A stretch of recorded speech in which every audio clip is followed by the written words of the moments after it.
Auzubillahiminash-shaytanir-rajim. Bismillahir-Rahmanir-Rahim. Assalamualaikum students and welcome to my channel. तो ये आ गई हमारी MCM 101 introduction to mass communication की असाइनमेंट नंबर 1 फॉल 2023 की। इसके जो मार्क्स हैं, टोटल मार्क्स हैं वो है 15 है। और ये आपकी जो असाइनमेंट है लेसन नंबर 8 से आपकी ये असाइनमेंट आई है। फाइनली आगे बढ़ते हैं, उससे पहले काइंडली वीडियो को एंड तक देखिएगा और इसकी जो इंस्ट्रक्शन दी होंगी उन्हें भी एक बार ज़रूर रीड कर लीजिएगा और उन पर अमल कीजिएगा, क्योंकि आप इंस्ट्रक्शन को जब फॉलो नहीं करते हैं, आपकी असाइनमेंट करेक्ट भी होगी तो आपके मार्क्स डिडक्ट के लिए जाएंगे अगर आपने इंस्ट्रक्शन को फॉलो नहीं किया हुआ। तो काइंडली एक बार तमाम इंस्ट्रक्शन को बल्कि पूरी असाइनमेंट को एक बार ज़रूर रीड आउट कर लीजिएगा। उसके बाद सिंपली चलते हैं अपनी असाइनमेंट की तरफ और काइंडली वीडियो को एंड तक देखिएगा और अपने कॉन्सेप्ट क्लियर कीजिएगा कि आपसे क्या पूछा गया है और आपने क्या जवाब दिया। जो नीचे आ गया, हमारे पास एक बैकग्राउंड दिया गया, उसके बाद दो सवाल हैं, उनके जवाब हमें देने हैं। सबसे पहले बैकग्राउंड को समझ लेते हैं। बैकग्राउंड में हमें क्या मेंशन किया गया है। बैकग्राउंड में कह रहे हैं at times in given context and observation in its most objective from the causes are conflict. कह रहे एक वक्त है जो कॉन्टेक्स्ट होता है, जो ऑब्जर्व करता है, मोस्ट ऑब्जेक्टिव जो होते हैं वो कॉज करते हैं conflict. For instance the Pakistani team is not performing well. अगर फॉर इंस्टेंस देखा जाए कि पाकिस्तानी टीम जो है वो परफॉर्म अच्छा नहीं कर रही है।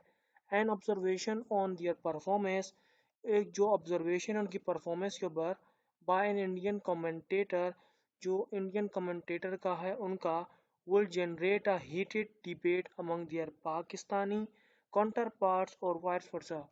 जो इंडियन कमेंटेटर का जो जनरेट कर रहे हैं, हीट कर रहे हैं आपस में एक दूसरे को, वॉइस वर्सा कर एक दूसरे के बारे में बातें कर रहे हैं परफॉर्मेंस को लेकर पाकिस्तान की। थिंग्स में be different if the same observation is conveyed bye a Pakistani commentator. Obviously कह रहे ये सेम चीज़ें पाकिस्तानी कमेंटेटर होता वो भी अगर सेम चीज़ें ही देखी जाती तो इंडिया फ़िलहाल पाकिस्तान के साथ कमेंटेटर जो है चीज़ें पेश कर रहा है। ये तो हमारा हो गया बैकग्राउंड हो गया। सिंपली में बताया गया कमेंटेटर जो है इंडिया के पाकिस्तान के हवाले से इस तरह की कुछ बातें करें जो आपस में एक दूसरे के हीट बढ़ाने वाली बातें करती है, यानी कि आग लगाने वाली बातें करती है। कह रहे अगर सेम चीज़ें अगर पाकिस्तान में भी अगर की जाए कमेंटेटर तो सेम चीज़ की जाएगी। तो सिंपली क्वेश्चन नंबर 1 में क्या है पूछा गया, मैं वो देख लेते हैं। कह रहे क्वेश्चन नंबर 1 है बीइंग अ मीडिया स्टूडेंट, आप एक मीडिया स्टूडेंट हैं, do you think Indian commentators are neutral or not in their commentary during Pakistani matches in World Cup 2023 in India. This is by given two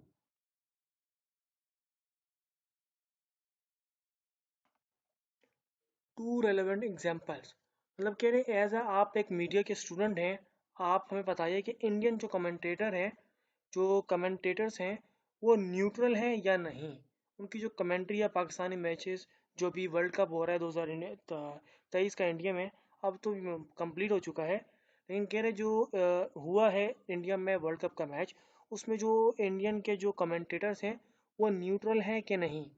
as a media student आपने इसके दो relevant example भी देनी है और इसका जवाब देना है। तो सिंपली सॉल्यूशन की तरफ चलते हैं हम अपने।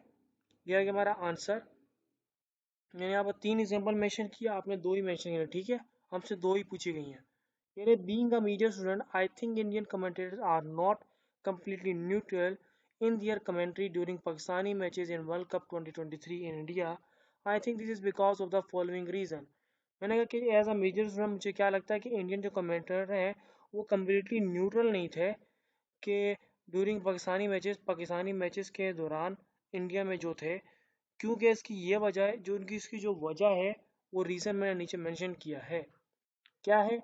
There is a history of political and military rivalry between India and Pakistan which में influence the commentator biases and emotions. के एक हिस्ट्री है पॉलिटिकल और मिलिट्री रेवलरी जो पाकिस्तान और इंडिया के दरमियान है, जिसकी वजह से कमेंटेटर को इन्फ्लुएंस किया गया था इमोशनली बेस पे और बेसिस बेस पे, जिसकी वजह से वो जो है कम्प्लीटली न्यूट्रल नहीं थी। There is a possibility of catering to the home crowd and the national sentiments which may after the commentators objectively and fairness। क्योंकि ये पॉसिबिलिटी थी कैटरिंग बेस की, क्योंकि ये होम क्राउड था उनका, इंडिया का अपना होम ग्राउंड था, जिसकी वजह से जो है नेशनल सेंटिमेंट्स के साथ जुड़े हुए थे और जो अफेक्ट करता कमेंटेटर के ऑब्जेक्टिविटी पर और फेयरनेस पर। There is a lack of cultural sensitivity and respect for the Pakistani team and their fans, which may result in derogatory और इनसेंसिव रिमार्क्स। कह रही ये एक लेक कल्चरल सेंसिटिविटी थी और रिस्पेक्ट था पाकिस्तानी टीम के और फैंस के लिए, क्योंकि इसका रिजल्ट के तौर पे जो है इंटेंसिव रिमार्क्स देखा जाता, उसका एक नेगेटिव इम्पैक्ट जाता। तो यहाँ पर हो गया हमारा क्वेश्चन 1 का आंसर कंप्लीट। उसके बाद आगे बढ़ते हैं नेक्स्ट क्वेश्चन की तरफ। क्वेश्चन 1 उम्मीद करता हूँ आपको समझ आ गया होगा, आपके कॉन्सेप्ट क्लियर होंगे। अब क्वेश्चन नंबर 2 को देख लेते हैं। क्वेश्चन नंबर 2 में क्या पूछ रहे हैं, कह रहे being a media student, do you think script writers of Pakistani dramas prioritize cultural sensitivity in their writing to avoid potential harm, physical, psychological, social, or financial, to viewers from different backgrounds within the country? Briefly discuss using logical arguments. कह रहे as a media student जो आप हैं, आप बताएं कि जो पाकिस्तानी के जो ड्रामा राइटर्स हैं, उनकी जो स्क्रिप्ट होती है वो कल्चरल सेंसिटिविटी बेस के ऊपर होती है और वो अवॉइड करते हैं हार्म, फिजिकल और दूसरे सोशल और फाइनेंशियल चीज़ों को। जो व्यूअर्स हैं जो डिफरेंट बैकग्राउंड्स की जो कंट्री में हैं, उनको मद्देनजर रखते हुए उन चीज़ों को अवॉइड करते हैं कि नहीं पाकिस्तानी ड्रामा के जो स्क्रिप्ट राइटर्स हैं। हमने इसको सिंपली डिस्कस करना है ब्रीफली तौर पे और लॉजिकल आर्गूमेंट्स देने हैं। तो हमने सिंपली बताना है कि जो बीइंग अ मीडिया स्टूडेंट, हमने कहा आंसर में नीचे चलते हैं। हमने कहा being a media student, sorry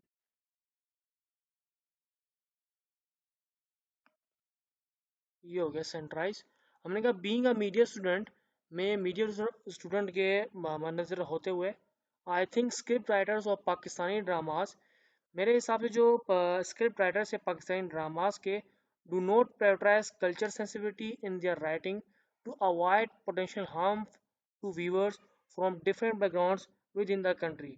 कि वो प्रायोरिटाइज नहीं करते हैं, ना इन चीज़ों को देखते हैं जो हमारे राइटिंग को अवॉइड करे और हार्म करे हमारे मुख्तलिफ बैकग्राउंड्स के जो लोग रहते हैं कंट्री के अंदर उनको।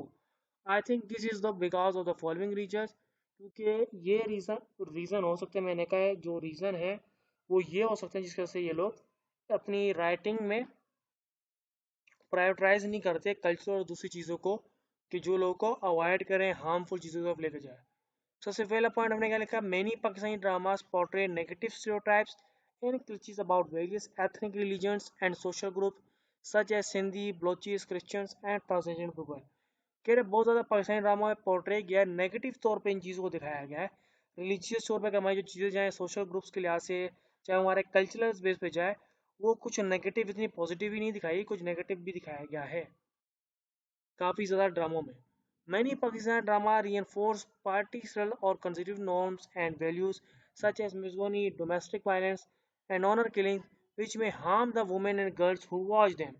कह रहे ज़्यादातर पाकिस्तानी ड्रामों में वो जो दिखाया जाता है, मुख्तलिफ इस तरह की चीज़ें दिखाई जाती हैं जो हमारे जो कल्चरल्स में जो लोग देखते हैं उनको ऊपर अफेक्ट करती है, उनके ऊपर नेगेटिव इम्पैक्ट दिखाती है। जैसे कि ऑनर किलिंग दिखाई जाती है, डोमेस्टिक वायलेंस वगैरह दिखाया जाता है ड्रामों में कि औरत पे जुल्म हो रहा है, क्या से क्या हो रहा है, मुख्तलिफ नेगेटिव चीज़ें दिखाई जाती हैं जो फिर जो देखने वाली जो खवातीन होती हैं उस पर इसका इफेक्ट आता है। नेक्स्ट जो हमारा पॉइंट है उसमें क्या लिखा है, many Pakistani dramas ignore the diversity and complexity of Pakistani society and culture and instead of focus on urban elite and their problems which may alienate the ruler and lower class viewers. के जो Pakistani dramas हैं जो मुख्तलिफ हमारे cultural और दूसरे जो rural areas के लोग हैं उनका जो रहन सहन है उसको मद्देनजर रखते हुए ड्रामे को नहीं बनाते, बल्कि एक एक्स्ट्रा ही कॉम्प्लेक्स बेस और डाइवर्सिटी बेस ड्रामाज में दिखाते हैं जो कि इफ़ेक्ट पड़ता है व्यूवर्स को, जो कि अच्छा नहीं लगता है। तो उम्मीद करता हूँ आपकी इस वीडियो से हेल्प होगी, आपके कॉन्सेप्ट क्लियर हो गए। काइंडली प्लीज़ वीडियो को ज़रूर लाइक करिएगा और चैनल को ज़रूर सब्सक्राइब कीजिएगा। इंशाल्लाह बहुत जल्द मिलते हैं किसी एक नई वीडियो में आपकी हेल्प करते हुए। तब तक के लिए अल्लाह हाफिज़ एंड थैंक्स फॉर वॉचिंग।